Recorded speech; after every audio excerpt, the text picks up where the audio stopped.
Nah,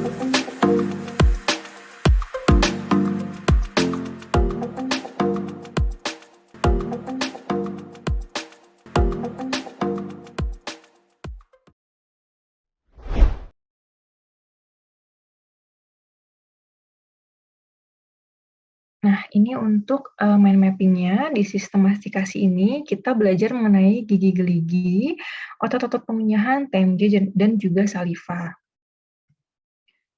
Oke, sistem mastikasi ini apa sih dan apa arti kata mastikasi? Nah, sekarang kan kita udah mulai masuk nih ke materi mengenai ilmu kedokteran gigi dasar. Kalau kemarin kan kita belajarnya tentang kedokteran dasar. Nah, mastikasi ini akan teman-teman sering banget dengarkan atau maupun ucapkan.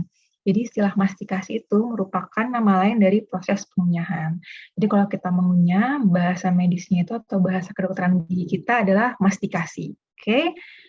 Dan mastikasi itu pasti melibatkan banyak sekali komponen, karena kalau kita mengunyah nggak cuman gigi-gigi kita aja yang bergerak, yang berfungsi, tapi juga pasti ada otot, rahang kita, ada vaskularisasi yang membawa nutrisi ke jaringan-jaringan, dan juga ada syaraf. Dan saat kita mengunyah, pastinya kan kita akan makan sesuatu, dan makanan tersebut akan melalui mulut kita terlebih dahulu. Maka dari itu, rongga mulut merupakan pintu masuk utama makanan ke saluran pencernaan. Dan sistem pengunyahan itu adalah unit fungsional yang terdiri dari gigi dan struktur pendukungnya. Nah, untuk gigi ada gambarnya di kanan nih, dan ini merupakan struktur dari gigi-gigi kita.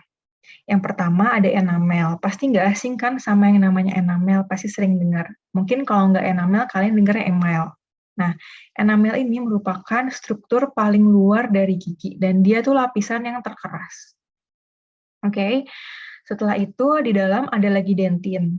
Dentin ini kalau misalkan nanti kalian sudah koas, pasti akan ngerasakan dia tuh keras, tapi dia tidak akan sekeras enamel. Jadi konsistensinya memang keras, tapi lebih lunak daripada enamel, dan dia warnanya kekuningan. Kalau enamel dia lebih putih ke translucent.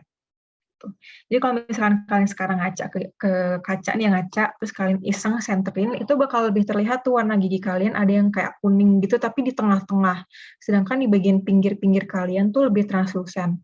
Nah, itu kalau misalkan kalian perhatiin, yang warnanya kuning itu si dentinnya. Setelah itu masuk lagi ke dalam, ada yang namanya pulpa. Pulpa itu isinya banyak banget, ada syaraf, sama ada vaskularisasi, ada vena, ada arteri, dan dia masuk semua di situ.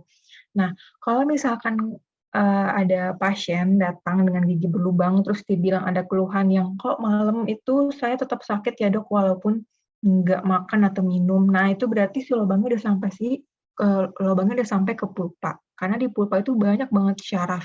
Jadi walaupun dia tidak dipakai makan atau tidak dipakai minum, itu kalau misalkan ada lubang sampai ke situ akan terasa sakit. Karena pulpa isinya syaraf, dan syaraf kalau terbuka pastinya akan lebih sensitif lagi. Itu untuk pulpa ya, teman-teman. Kemudian ada lagi sementum. Kalau bagian mahkota dilindungi oleh enamel, kalau akar dilindungi sama sementum. Tuh. Tapi dia lebih tipis, nggak setebal dari enamel. Kalau dilihat daripada gambar juga ya, di sini enamel memang lebih tebal dan sementum itu tipis.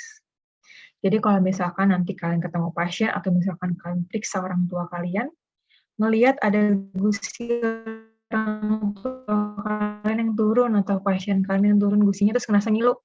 Mengapa? Itu karena gusinya turun, terus sementumnya terpapar, dan sementumnya tipis.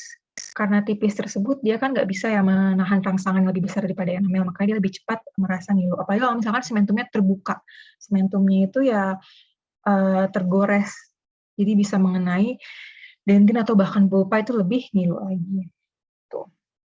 Terus selanjutnya di sini digambar ada yang namanya periodontal ligamen. Periodontal ligamen ini kayak bantalan empuk pada gigi. Ini kalau misalkan periodontal ligamennya masih ada, kalau kalian lihat secara radiografi, itu akan ada ruang antara si tulang sama gigi. Tapi kalau misalkan gigi kalian sudah mati, ya istilahnya, atau mungkin habis dirawat si saluran akarnya, nanti periodontal ligamen itu hilang. Jadi giginya itu nempel sama si tulangnya. Dan periodontal ligamen itu juga bisa menandakan kalau misalkan gigi kita tuh ada masalah pada jaringan pendukungnya. Itu untuk fungsi periodontal ligamen. Dan yang terakhir ini nerve dan blood supply itu ya buat memberi nutrisi pada gigi kita. Itu untuk gigi gerigi ya. Nah, selanjutnya untuk rahang itu ada sendi temporomandibular joint sama otot-otot yang terlibat untuk melakukan mastikasi atau pengunyahan. Sendi temporomandibular itu biasa kita singkat sebagai TMJ. Atau temporomandibular joint, J ini joint. Nah, itu yang ada di sini teman-teman, di dekat telinga. Jadi kalau misalkan kalian sekarang pegang pakai telapak tangan kalian tekan di bawah, perkiraan sih agak di bawah telinga atau enggak sejajar sama cuping telinga yang kalian pegang. Terus kalian pelan-pelan buka sama tutup mulut kalian. Kerasa nggak ada yang bergerak di situ? Nah, itulah tempat di mana si TMJ-nya ini berada. Dan untuk otot-otot yang terlibat ada lidah sama otot bibir, nanti akan kita bahas di belakang ya. Nah, aku mau bahas sedikit tentang TMJ. Dia ini merupakan salah satu sendi yang cukup kompleks juga di tubuh kita. Dan kalau misalkan saat mengunyah, kalian merasa sakit gitu ya, dipakai ngunyah biasa aja sakit, atau dipakai berbicara, dipakai menguap, itu sakit, berarti ada masalah sama si TMJ kalian. Tuh. Jadi kalau misalkan kalian ditanyain sama teman-teman kalian, kok aku kalau buka mulut atau nutup mulut tuh kayak sakit ya, atau kok kalau ngunyah kok nggak nyaman, itu kenapa ya, ada salah apa, apakah gigiku bermasalah? Enggak, ternyata masalahnya di si TMJ-nya. Tapi dilihat dulu apakah si teman-teman kalian ini keluhannya ada gigi berlubang juga, jangan-jangan ngilunya dari gigi berlubang, bukan dari TMJ-nya. Kemudian selanjutnya, ada sistem vaskular sama syaraf juga yang memasuk jaringan untuk sistem pengunyahan atau sistem mastikasi. Dan mastikasi ini melibatkan proses pengirisan makanan, robekan, penggilingan, sama pencampuran makanan yang dicerna oleh gigi atau oleh rongga mulut kita. Karena mulut kita juga tempat untuk mencerna makanan. Walau pencernaannya tidak sekompleks dari sistem pencernaan atau organ-organ pencernaan lainnya seperti di lambung, usus, dan juga anus ya. Itu.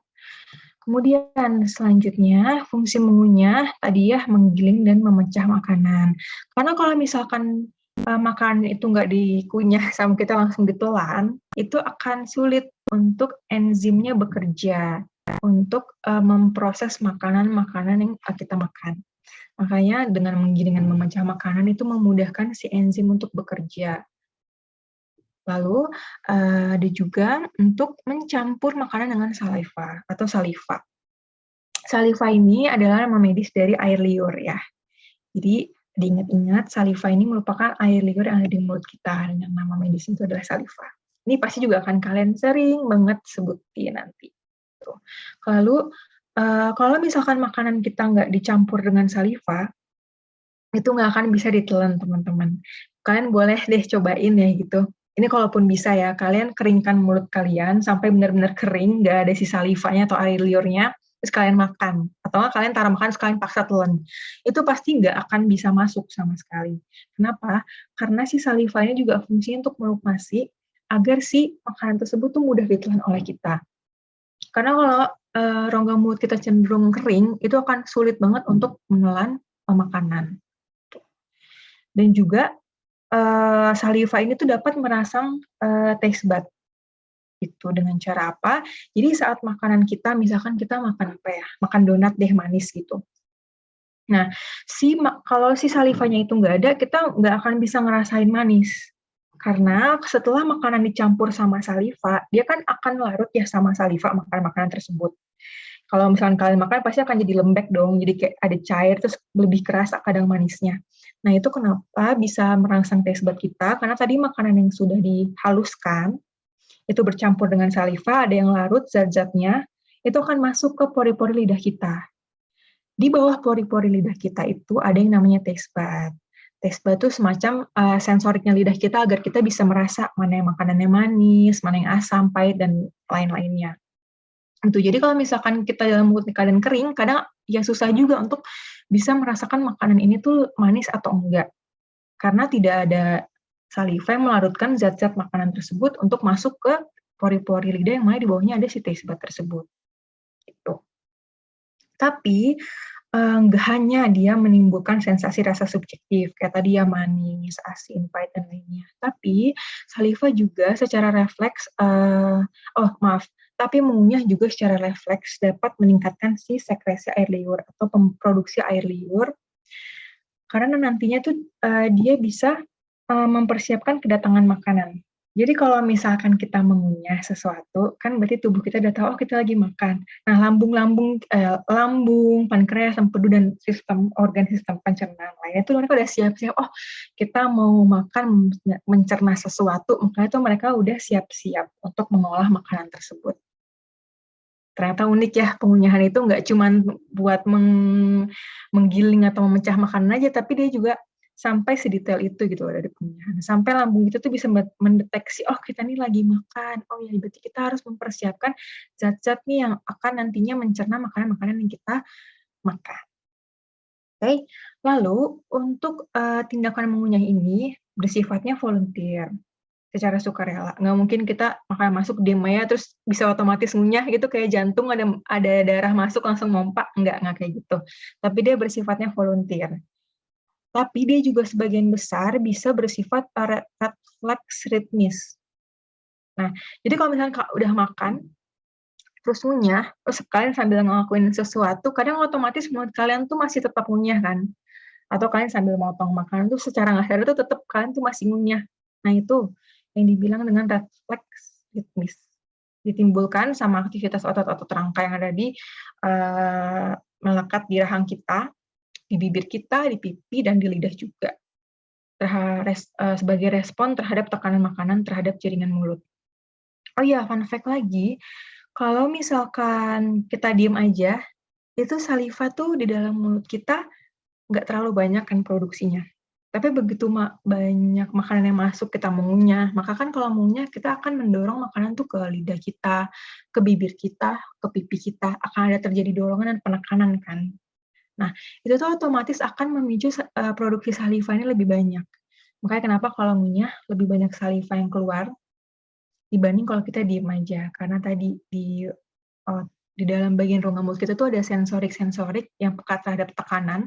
Apabila tidak ada tekanan, si salivanya ini lebih banyak produksinya daripada saat kita diem aja. Seperti itu.